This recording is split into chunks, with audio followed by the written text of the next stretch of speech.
और इस वक्त एक और बड़ी खबर आपको बताती हूं। G20 समिट पर सूत्रों के हवाले से बड़ी जानकारी मिल रही है। विश्व के 15 नेताओं के साथ बैठक करेंगे प्रधानमंत्री मोदी। ये द्विपक्षीय मीटिंग्स जो पीएम मोदी करेंगे। आज अमेरिका, बांग्लादेश, मॉरिशस के नेताओं के साथ मुलाकात। 9 सितंबर को यूके, जापान, जर्मनी और इटली के नेताओं के साथ ये द्विपक्षीय वार्ता जो पीएम मोदी करेंगे। 10 सितंबर को फ्रांस के राष्ट्रपति के साथ एक वर्किंग लंच जिसमें शिरकत करेंगे पीएम मोदी।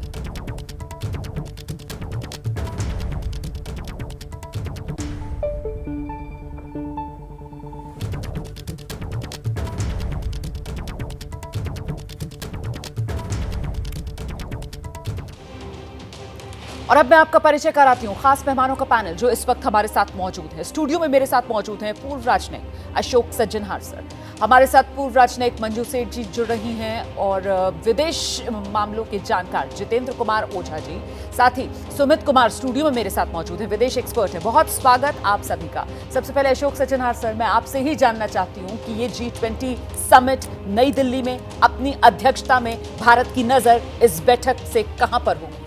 जी बहुत शुक्रिया रोमाना, आपने प्रोग्राम में मुझे आमंत्रित करने के लिए। बहुत ही महत्वपूर्ण समय है। देखिए पूरी दुनिया में बहुत त्राही मची हुई है। हमने देखा है जो चाहे 3-4 साल पहले से जो शुरुआत हुई वो हुई कोविड-19 से। पूरी दुनिया उससे बहुत त्रस्त रही, न केवल सेहत के मामले में, हेल्थ के इशू पर, परंतु अर्थव्यवस्था के इशू पर भी बहुत ही मुश्किल का सामना करना पड़ा पूरी दुनिया में बहुत देशों को, चाहे वो विकासशील देश हो या विकसित देश हो। उसके बाद हमने देखा है पिछले साल से यूक्रेन और रूस के बीच में जो युद्ध चल रहा है उससे भी बहुत, चाहे वो शॉर्टेजेस रही हो, food shortage, fertiliser shortage, energy shortage, तो ये सभी मुश्किलात पूरी दुनिया में है और जो विकासशील देश है उसमें और ज़्यादा है। परंतु भारत ने इन मुश्किलात से काफ़ी अच्छे तरीके से जूझा है, निपटा है। तो इसीलिए भारत का जो कद है, जैसे अभी हमने सुना प्रधानमंत्री मोदी कह रहे थे, भारत का जो कद है बहुत ही पूरी दुनिया में ऊपर आया है। आपने देखा है जो इंटरनेशनल मॉनेटरी फंड की जो मैनेजिंग डायरेक्टर हैं क्रिस्टलिना जॉर्जिएवा, जो पहुंच चुकी हैं यहाँ पर, उन्होंने कहा था जो ये बिल्कुल पूरी दुनिया में अंधकार है, भारत एक ब्राइट स्पॉट है उसमें, क्योंकि हमारी जो इकोनॉमिक आर्थिक स्थिति है काफ़ी अच्छी चल रही है। तो उस क्षण में भारत का इसका नेतृत्व करना, इस G20 का नेतृत्व करना, पूरी दुनिया को बहुत उम्मीदें हैं, बहुत होप्स और एक्सपेक्टेशंस हैं। ये जो दुनिया में इतनी मुश्किलात आ रही हैं उसका ज़रूर कोई ना कोई अच्छा हल भारत निकाल कर लाएगा, और यही हमारा प्रयास रहा है। हमने voice of the global south बनकर आए हैं और इसको जो सारा प्रोसेस है अपने पूरे देश में हमने इसको डेमोक्रेटाइज कर दिया है। बिल्कुल सर, मैं इन तमाम मुद्दों पर आऊंगी आगे, किस तरीके से हम वॉइस ऑफ ग्लोबल साउथ बनकर आए हैं, कैसे हमने इस G20 को लोगों का G20 बना दिया है। लेकिन उससे पहले मंजू सेठ जी का रुख करूंगी मैं।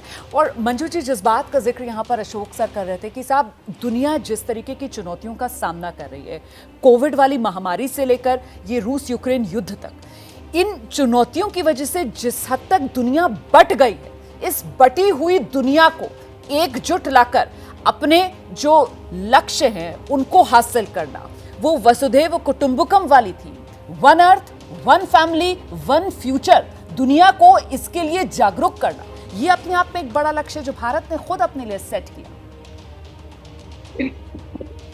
बट गए हैं पूरा दुनिया, हर इलाका बट गया, समझिए आप।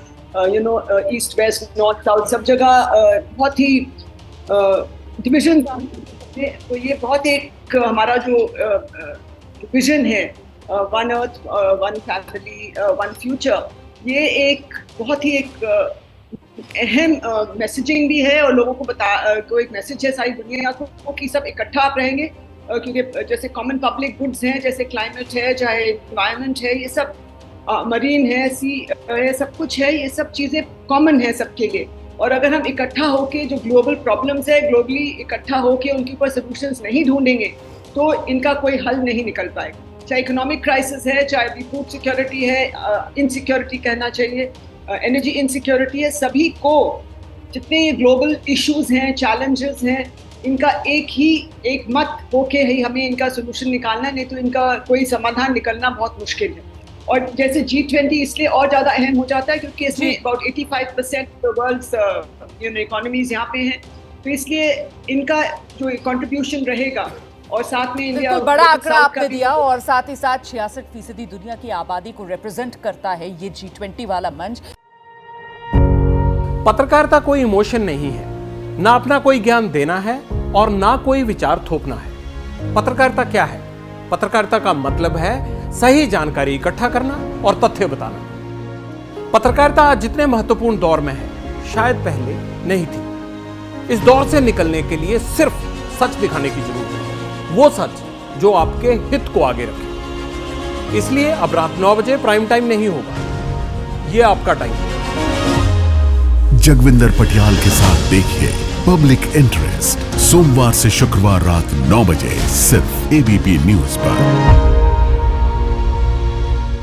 एबीपी न्यूज आपको रखे आगे।